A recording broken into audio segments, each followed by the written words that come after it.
Happy Father's Day. Ikaw, ito ang Father's Day natin na hindi ko nakasama.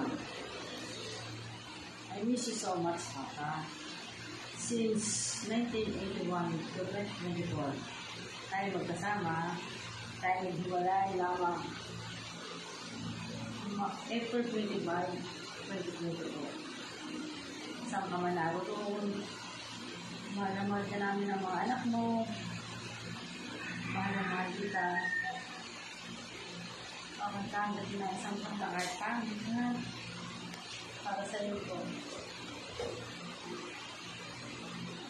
Ang tangi ko, ang ibig, ay minsan lamang.